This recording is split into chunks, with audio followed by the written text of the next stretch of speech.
રાજ્યની શાળાઓમાં મોબાઈલ ફોનના ઉપયોગ પર પ્રતિબંધની માંગ ઉઠી છે। રાજ્ય શાળા સંચાલક મંડળે શિક્ષણ મંત્રીને રજૂઆત કરી છે। ધોરણ 1 થી 10ના વિદ્યાર્થીઓ માટે મોબાઈલ ફોનના ઉપયોગ પર પ્રતિબંધની માંગ ઉઠી છે। મોબાઈલના ઉપયોગને કારણે વિદ્યાર્થીઓના અભ્યાસ પર અસર થતી હોવાનો દાવો કરાયો।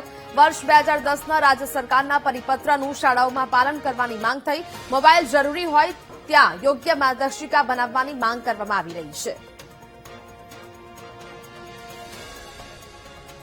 ખરેખરમાં ત્યાં અલાઉ હોવું જ ના જોઈએ।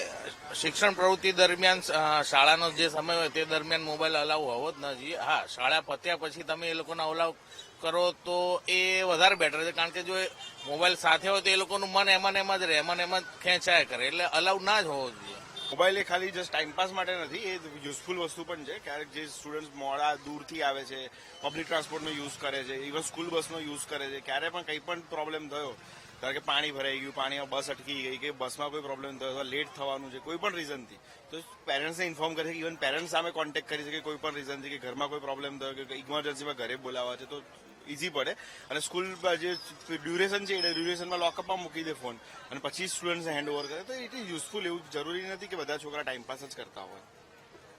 ભારતમાં પણ આ ખૂબ જરૂરી વસ્તુ છે, કારણ કે એક તો આપણા ત્યાં જોઈએ એટલો શિક્ષણનો વ્યાપ છે નહીં, ડ્રોપ આઉટ રેશિયો વધતો જાય છે।